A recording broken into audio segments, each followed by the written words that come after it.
Hello, I am going to call this meeting to order at 8:30 a.m. For the audience here today, the City of Glendora utilizes a hybrid meeting format to allow for participation both in person and virtually. In consideration of others and the business conducted this morning, please silence your phones and any electronic devices and refrain from speaking unless recognized. This is a public meeting for the community of Glendora. We appreciate and respect your participation here today. At this point, I'm going to take roll call. And we have currently Board Member Nolan, Board Member Jarvis, Board Member Klingler is absent. He's walking around the corner right now. Oh, he'll be here in a minute. Chair Snyder is absent. I'm Board Member Hirth, Vice Chair Hirth. And I understand Klingler is walking in the door. So Board Member Klingler is present. Okay.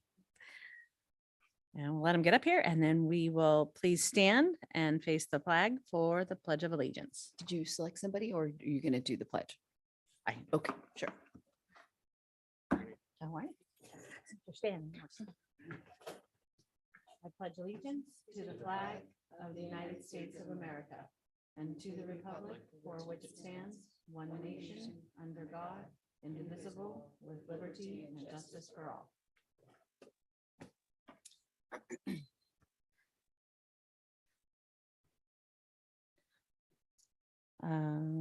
Okay, so at this time, Board Member Klingler is going to log in and I am looking at the reordering of the agenda. Does anybody wish to reorder the agenda or add to the agenda at this time? I see no responses. So I request a motion. No, I don't request a motion. Okay. Okay, on to public comment. This is the open public comment period. I now invite members of the public to address the BID Business Improvement District Advisory Board. Speakers are limited to 3 minutes, speaking once, both on and off agenda items. All questions should be directed through the presiding officer. This is your time to speak uninterrupted. If you are in attendance, please fill out a speaker card and submit it to the recording admin before the close of the public comment period. Once recognized, speakers should advance to the podium, state your name and the subject matter you wish to discuss. If you are participating via Zoom, select the raise hand icon in Zoom before the close of the public comment period. Once recognized, you will receive a request to unmute, state your name and the subject matter you wish to discuss. And I'd like to invite those in attendance to speak with any public. Are there any public comment cards? No public comments cards have been received at this time. Okay. And are there any requests from Zoom participants or correspondence have been, or any other correspondence been received? We've not received any emails through the public comment email. And at this time, if anybody that is in attendance would like to give public comment, please use the raise hand icon so that you could be recognized.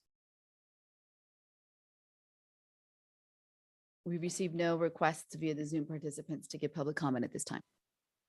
Okay, at this point, I'd like to close the public comment period. And I'd like to, at this point, invite any board member to provide any statements or reports. Nothing? Board Member Nolan, nothing? Board Member Klingler? Board Member Jarvis? Okay. Zipping along here. Okay, and at this point, I'd like to invite the Community Development Director, Jeff Kugel, and Housing and Economic Development Manager, Valerie Velasquez, to provide a statement. No statements today. No statements. Great. Okay, we are moving on to number 2, which is a special item. And this is for the Chamber of Commerce event update. I'd like to call President CEO Josina to report. Thank you very much, everybody, for allowing me to speak this morning. It's had a few of our upcoming events. Tomorrow morning at 8 a.m. at Kaleo Real Estate, right down here in the village, we will be having our May coffee mixer from 8 to 9 a.m. So if you want to come down and join us for some coffee and snacks and stuff and learn more about real estate. And what's going on in the village. And then on May 11th, at 2 p.m., we have the 20th anniversary ribbon cutting for Foothill Fitness Equipment and Repair down on South Grand. Then on the 12th, we have our May lunch at Roundtable Pizza. This is at this lunch, the featured speaker will be from the Glendora Police Department to talk about the police department and their reserve program. They're looking for reserve officers who want to grow that program. So this is a way for the public to come out and learn more about that, and to get involved if they feel like they would like to. Then that evening, May 12th at 6:30 p.m., we will be having a virtual Glendora State of the Schools. We'll be having our community college here and 2 school districts present on what's going on in the districts. There's a lot of stuff going on in schools, a lot of changes, a lot of, they can talk about budgets and programs and virtual and not virtual, in class and everything in between. So you can go to glendorastateoftheschools.com to register for that. There's no cost for it, and it is via Zoom. Then also, starting May 16th through the 22nd, we will be having our second annual Cuisines of the Foothills Restaurant Week. Next year, we'll probably go back to a live event as we have before. But we will be having a restaurant week, and go to cuisinesofthefoothills.com to get more information on that, on participants, how you can enter to win prizes, and then how you can purchase your password for our speakeasy that is on May 19th. I don't know if the speakeasy, but I'll tell you where it's at. It's at the Glendora Country Club in their president's room. It's a small event, 50 seats, something you can't normally do at the country club. So you can go to cuisinesofthefoothills.com/speakeasy, or just go on the site and click the button to get your tickets. They are going fast, so please take advantage of that. Let's see what else. Then also, looking ahead through our legislative action committee, we're going to be having our town halls on candidates for school board, council, ballot measures and such, probably in the August and September timeframe. So I'll present more information on that when those are set. So, because there's a lot of stuff coming up that the public will need to know about. So unless there's any questions, that's what I have for you today. Awesome. Very good. Thank you. Okay, thank you very much.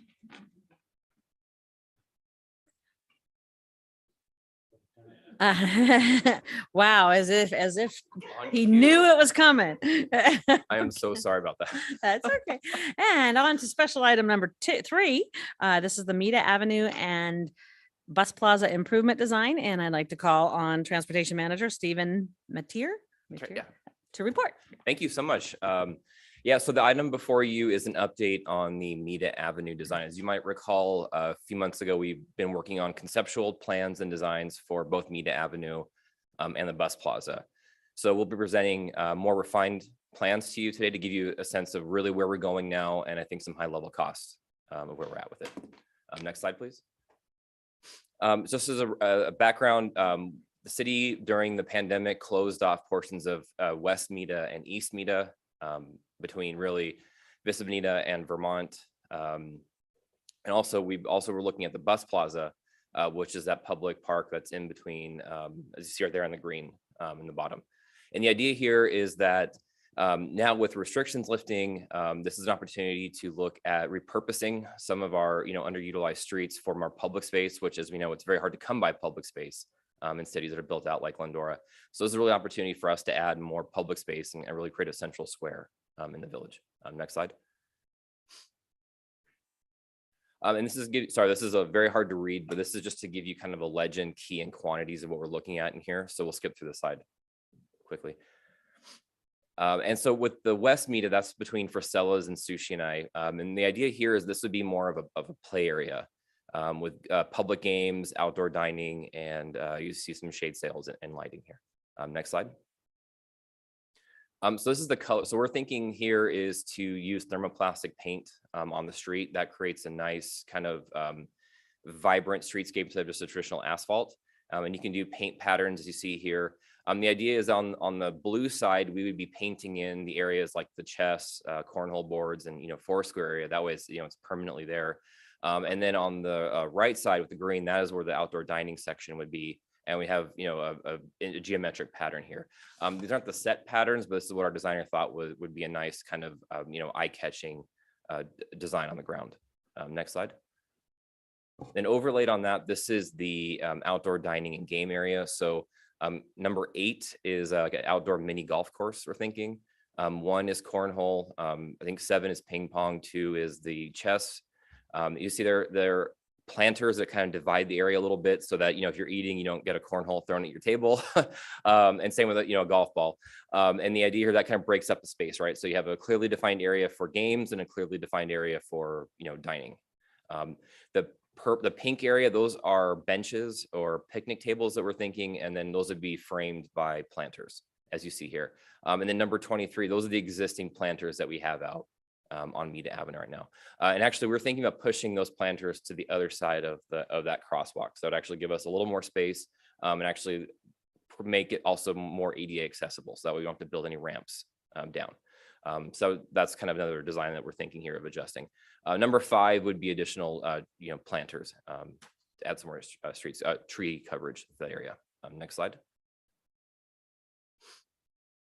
And here, this would be the combination of shade sails and string lighting.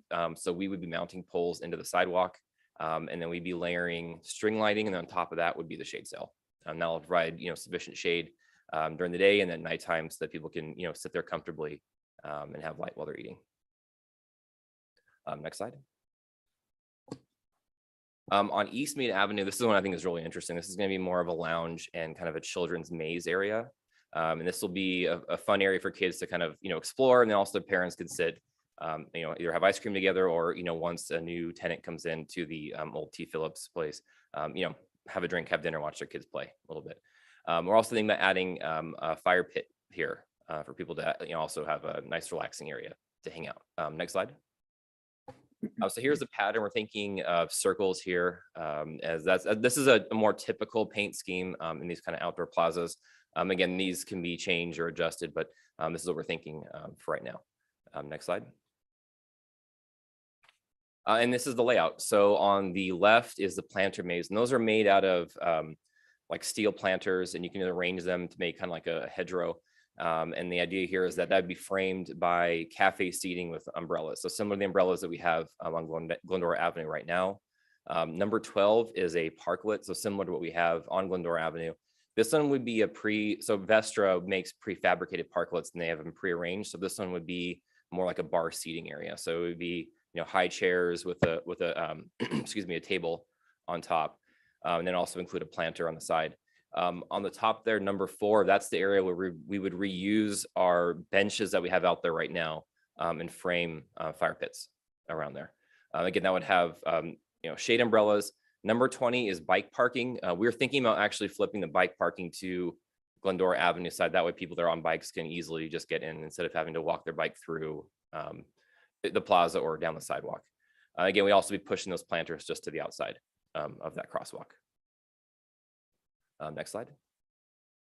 And again, here we'd be mounting poles into the sidewalk for string lighting across Mead Avenue here. Next slide. And Bus Plaza. This is the area that, again, I think was the most challenging, but we think we have a pretty good idea of very like low cost, kind of moderate improvements to the Bus Plaza. Next slide. So this is the demolition phase. So what we'd be doing is really cleaning up the space. It's kind of cluttered with pergolas that don't really provide any shade, benches that aren't really used. So we'd be cleaning a lot of that up and kind of really opening up the space here. Next slide. And next slide. And so you see here, this would be adding in, so number 17 and 18, these are structured boxes that can function as seating, as a climbing area, and planters for children. So this is really supposed to be kind of a multi-purpose play area that's at the center of the plaza. 16 would be deck or a platform that we could put up there that would support the Christmas tree. as also public performances and that kind of thing throughout the year. 20, on the periphery, there around 20, 13, and 14, that would be more cafe style seating. So flexible seating that you can move around. And then I think 19 is the clock, I believe, that we're keeping there. The idea here is that this would be more of a much more relaxed space, really, to just, lounge and to, to just kind of have a quiet space within the village. Next slide. In terms of the shading and lighting, we'd be adding in additional string lighting throughout Mead Avenue. One of the things the council really liked, and I thought was a really good idea, is adding in this balloon canopy. So these are translucent balloons or weather balloons, and they add this really cool, kind of shade effect and multicolor effect on the ground when the sun is shining through. The good and bad thing is they last about 9 months, so it's something that we could put up during the winter, leave it up through the summer, and then take it down just in time for the Christmas tree. This might be a nice community event where people can come in and blow up balloons together, and then we hang them up every year. It's kind of an annual event. Cities have done this, like Santa Monica has done this, and it looks really good on the First Street Promenade. So we think this would be a really nice addition to the bus plaza. Next slide. Oh, sorry. I apologize. I guess the costs weren't in here. So the Placeworks, who's our designer, they gave us 2 cost estimate ranges. One is a high end where we contract out everything. That is about double the amount. It's about $2.4 million to do all that you see here. One where the city did the work in-house, that would be about $1.3 million. The city has 1.2 million committed, so we'll be looking at ways to value engineer or reduce costs to get within our budget. So with that, I can take any questions from the board. Okay. I'm sure. One someone's got- question that I have is the seating for the table seating out there. Is that for those restaurants right there, or is it to be open for anybody to just go along and sit out there and eat whatever food they might have? That's a great question. Yeah, I think on the West Mita side, the idea is that would be what we would like to see that be used for Sellas and Sushi and I, just because there wasn't really space to give them a parklet when we were doing the parklet program.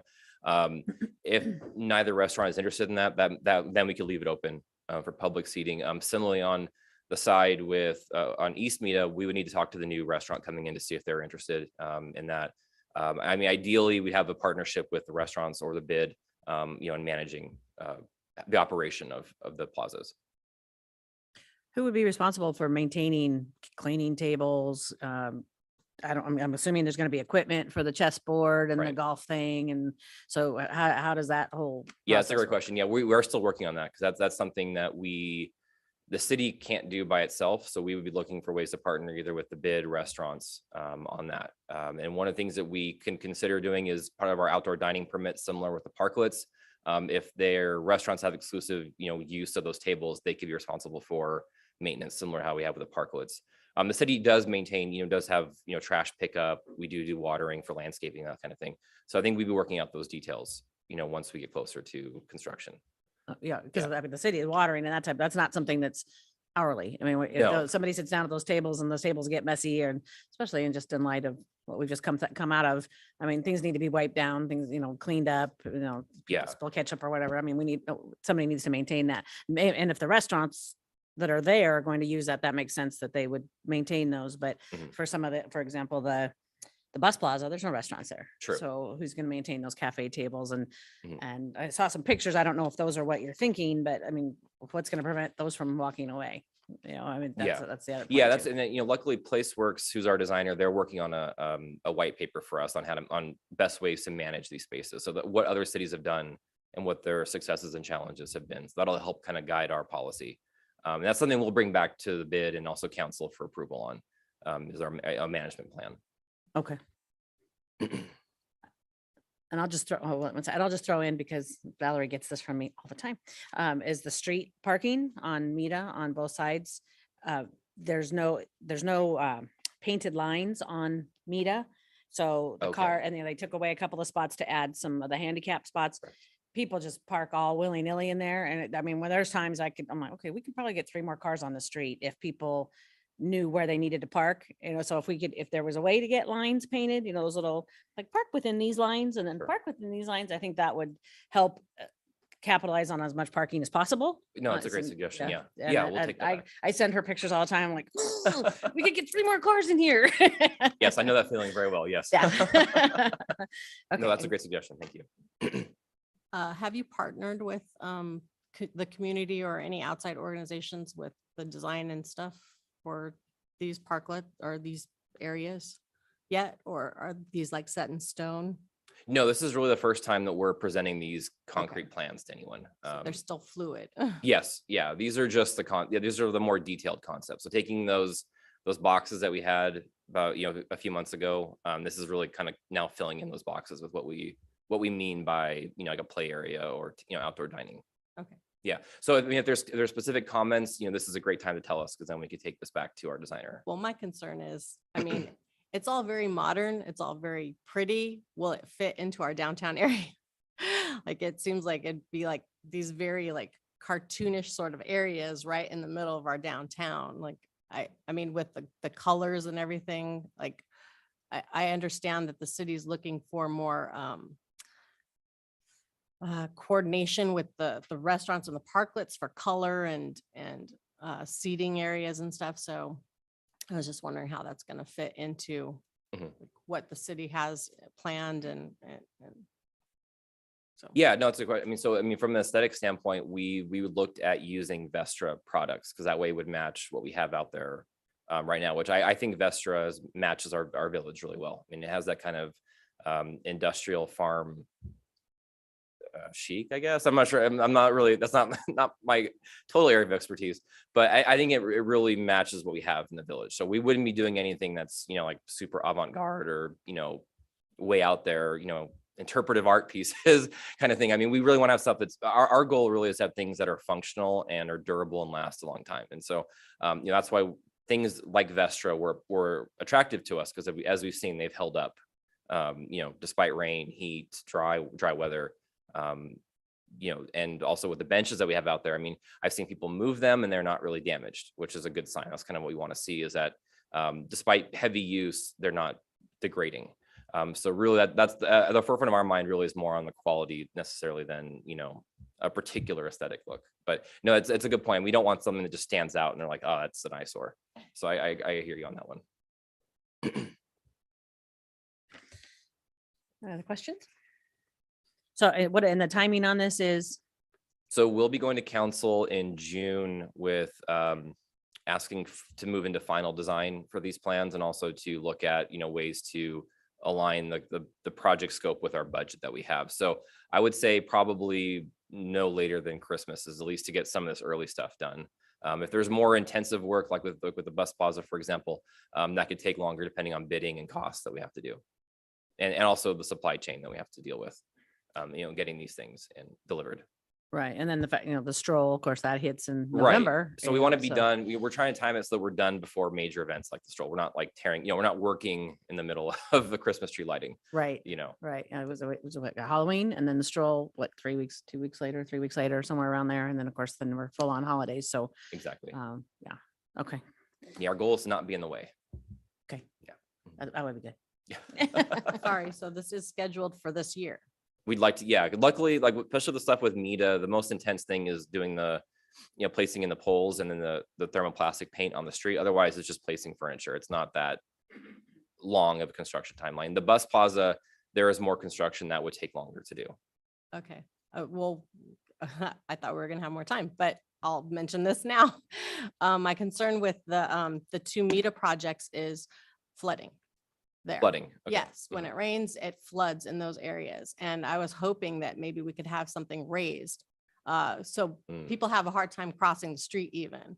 And I mean, like, paint, is it the paint just gonna go down on the already existing, concrete out there? Or are we pouring new slab, or how is that working? Yeah, typically you'd resurface the street, and then you would do the thermoplastic paint over it so that it's a continuous surface. Okay. Yeah. Well, I mean, So you're meaning like down the avenue, how the water flows down Glendora. yeah, but especially on Meta, the water pools in these areas, like right in this corner.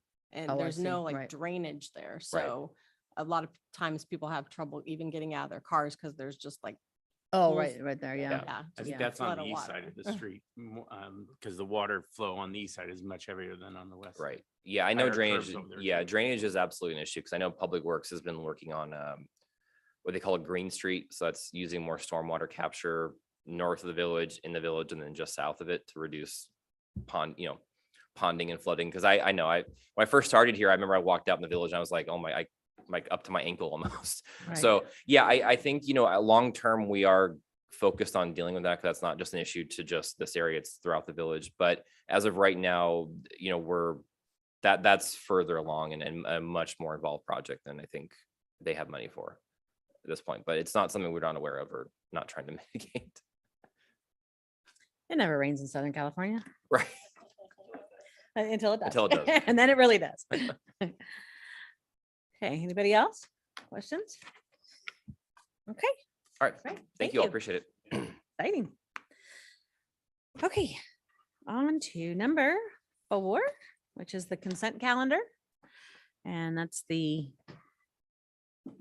not sure what I'm doing here. Does anyone wish to comment on number 4, which is the minutes from last meeting? No. Okay, can I get a motion? Or a motion, Motion and second. Yeah. a motion and a second to file the minutes? Is that what I'm? Approve the consent calendar items. Oh, approve the consent calendar items. Sorry. So we'll need a second. Thank you. Thank you, Board Member Nolan. So there is a motion by Board Member Jarvis, a second by Board Member Nolan. If you can all vote, please. We'll do a roll call vote for those in participating via Zoom. Board Member Jarvis, Yes. Board Member Nolan, Yes. Board Member Klingler, Yes. and Vice Chair Hirth. Yes. Thank you. And that passes 401. Okay, and then finally, I'd like to present the street and sidewalk vending. And if I invite the Housing and Economic Development Manager, Valerie Velasquez, to report. Thank you and good morning, everyone. So this item was requested by the chair at the last meeting and seconded regarding a concern and just wanted some more information on street vendors. So I will go ahead and present that to you. Next slide, please. Okay, so both street vending and sidewalk vending are permissible under the Glendora Municipal Code 1076 and 1077. Sidewalk vending is a little newer. It was an ordinance adopted in 2020 in response to Senate Bill 946. SB 946 was approved in 2018, and it specifically prohibits local agencies from broadly prohibiting or limiting sidewalk vendors. It provides an economic opportunity for those who want to vend from the sidewalks. And it allows the city the ability to include necessary regulations to address health, safety, and the welfare of the public. Next slide, please. So just to kind of define what a street vendor is as opposed to a sidewalk vendor, a street vendor is a person who is selling goods or merchandise from a vehicle or commercial sales. So for example, you've got your ice cream man, there is a flower type of vendor, which I think was specifically the brought up the concern, and you have food trucks that are getting popular now as well. Next slide. And then you have your sidewalk vendors, who are people who sell food or merchandise from push carts, stands, displays, or just some kind of non-motorized conveyance, or even from their own person or public sidewalk. So you've got your fruit men, you've got your little ice cream carts as well, and flower displays, which we see over on Grand. Next slide.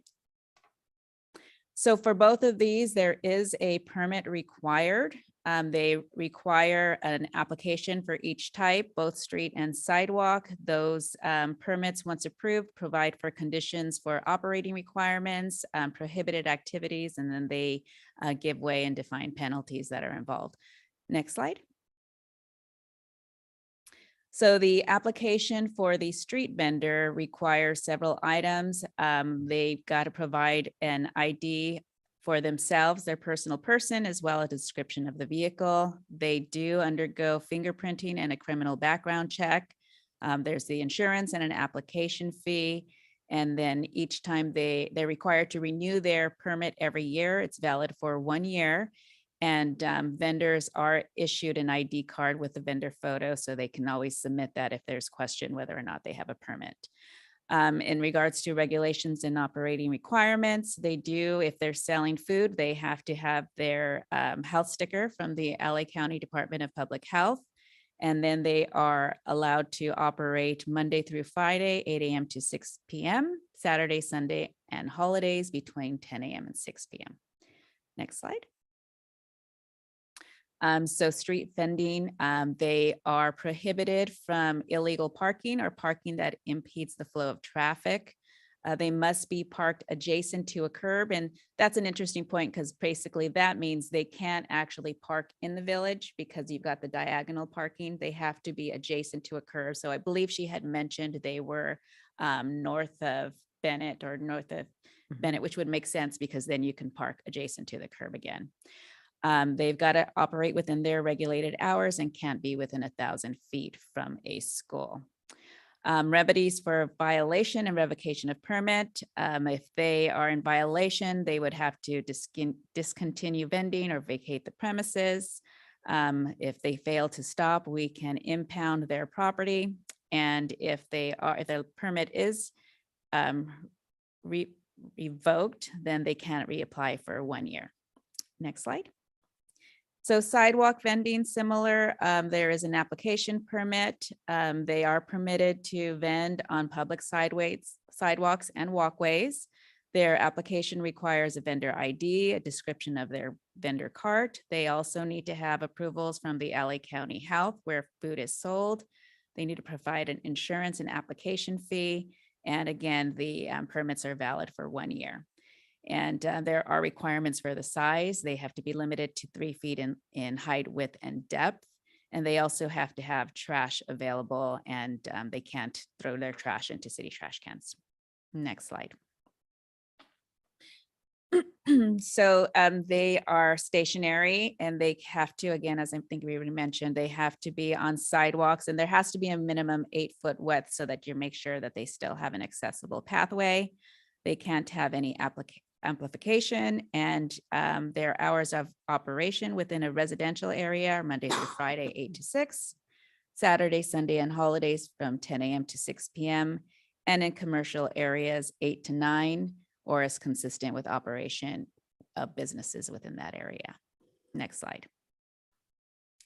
So again, those are lists of prohibited activities. They can't vent to people in vehicles. They have to be stopped and come out, can't be within 15 feet of a hydrant.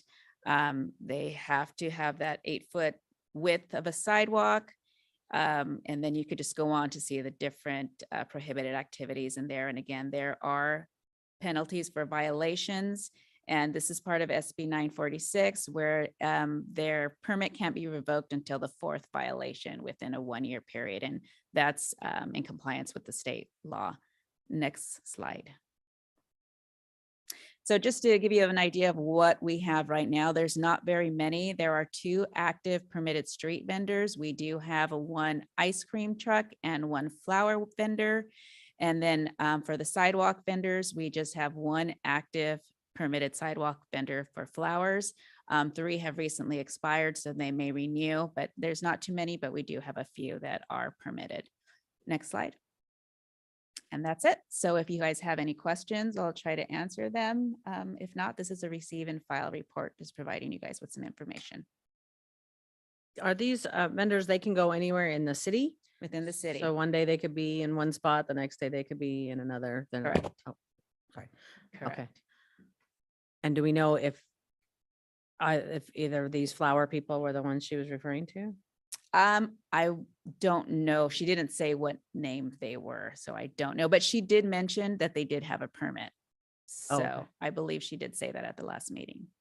So then if she's questioning whether they're following the rules, how do you determine? I mean, that's not up to her to determine. Do we do? Well, she has the information now. So if there's something, I mean, if she could watch this That's and she something. could see if there's something that they're in violation, it sounds like, I don't know what hours they were operating. either, Maybe yeah. that was an issue, but now the information is in this report and the code is also in your packet. So you guys have that code and she could read through it, or any of you guys could read through it. And if there's something that's in violation, she could go ahead and notify us. But otherwise, there are ways that they can be out there and operating. Got it. Makes sense. I've gone by a couple times. I didn't see anybody, but I'm not as close to her as she is. Right. Okay. Any other questions or comments? Okay, so at this point, I'd like to make a motion to receive and file. Make a motion. Or second, I second your motion. Thank you. That is a motion by Board Member Jarvis, a second by Board Member Klingler. I'll vote for you. Okay, so if you can please vote at this time, I'll do a roll call vote. Board Member Jarvis, Yes. Board Member Klingler, Yes. Board Member Nolan, Yes. Vice Chair Hirth, Yes. and that passes 401. Thank you. Okay, on to number 6. So we'd like an update on the Wine Walk budget. I invite Housing and Economic Development Manager Valerie Velasquez to report. Thank you. Okay, so providing you guys with an update on the wine walk, it is ongoing and the planning is in full force. As a reminder, it's scheduled for Saturday, June 25th. We've had a meeting actually yesterday, so some of this information is a little tiny bit outdated, but in general, it remains the same. And that is just that inventory and cost of items. Inventories are short and costs have gone up. And so we've got our budget, which we've operated under for several years at 20,000, and it's been sufficient for the most part over the years. And also in addition to, as in the past, we had some bit of a reduction from PD, and we've been paying in full for that now too. So our costs are a little bit higher, but overall, what we're really seeing driving up costs is just inventory, like glasses. I mean, just finding glasses has been a struggle. Apparently, the biggest supplier of stemmed glasses had a piece in their factory breakdown for the stems. And so it's been such a struggle to find those glasses. And when you've got limited supply, your prices go up. So in general, and we all know that prices have gone up for everything. So we are looking at a rough estimate of our costs being for about 24,500, let's just say. And in general, we've been spending 20,000. I will say on a positive note, we are seeing our sponsorships thus far are a little bit higher than they've been last year, and we're still working on getting more. So that's going to help offset. And if we have a successful ticket sales as we did from the last one, and people want to get out now, so there's very possibility we'll have great ticket sales this year and we'll be fine. There won't be an issue, but we don't want to get to that point and wait to the last minute. So it's better to be proactive and take a look at our budget and see what we can do to make sure we have the funds within our expenditure line item to make sure we cover everything. So taking a look at some of the events that have passed already, like Small Business Saturday and Holiday Stroll, both of those have funds that were not entirely spent. So we have funds available. And so what I'm recommending is that the board go ahead and authorize staff to transfer those available funds from Small Business Saturday in the amount of $2440 and Holiday Stroll 2,061 to transfer those into the Wine Walk line item, which will give us an additional 4,500 and be able to cover all the expenses for the Wine Walk. We just want to be very transparent with the board with the expenses that we're seeing. And so with that, I'll be happy to answer any questions, or else we're asking for an authorization to transfer these funds. Back to you. Questions from anybody? Okay, so I see none. So the recommendation is to transfer the expense available from the stroll and Small Business Saturday into the Wine Walk. I'd like to request a motion.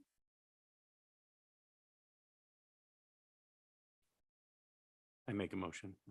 I'll second. Thank you. That is a motion by Board Member Nolan, a second by Board Member Jarvis. I'll take a roll call vote. Board Member Jarvis, Yes. Board Member Klingler, Yes. Board Member Nolan, Yes. Vice Chair Hirth, Yes. Great. And we're missing one vote by Board Member Klingler on base. There we go. Thank you so much. And that passes 401. Thank you. Okay, and then moving on to new business, the Business Improvement District Advisory Board fiscal year 2021-2022 financial report through March of 2022 and bid expenditures fiscal year 21-22 year to date. And I invite again, the Housing Economic Development Manager Valerie Velasquez to report. Thank you. Okay, so this is your regular update on the finances for the Business Improvement District. The report goes through March 31st, which is now 75% of the year complete.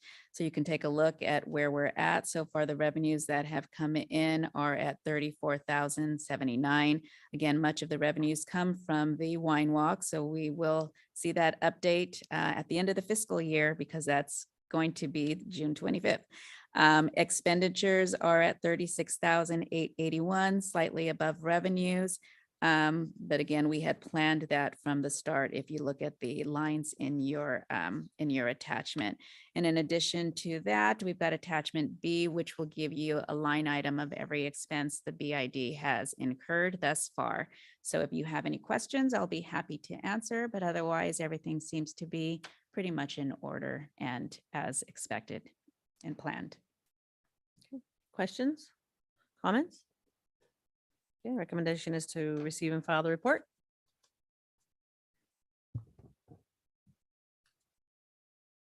I'll make a Make- motion to receive and file. Second. Thank you. If we can vote in on base. Oops. There we go. We have a motion by Board Member Jarvis, I closed out my box. Mhm. a second by Board Member Klinger, I believe. We can vote. I closed my box by accident. So I Okay, can't so I vote. will vote for you. Okay, I'm going to take a roll call vote. Board Member Jarvis, Yes. Board Member Klingler, Yes. Board Member Nolan, Yes. Vice Chair Hirth. Yes. That passes 401. Thank you. Okay, and now we are at closing comments. I invite the board members or staff to make any closing comments. I'll just add a reminder, we are in the middle of the process of renewing the bid assessment. So just a reminder to everybody watching, our first public meeting is going to be May 10th, where any bid member or member of the public can come and give their testimony on the proposed annual plan and activity and budget for the upcoming year. And then the second public hearing, which will be the final, will be on May 24th, Lorena? May 24th. So just want to make sure everybody is aware of those dates and let everyone know. That's it.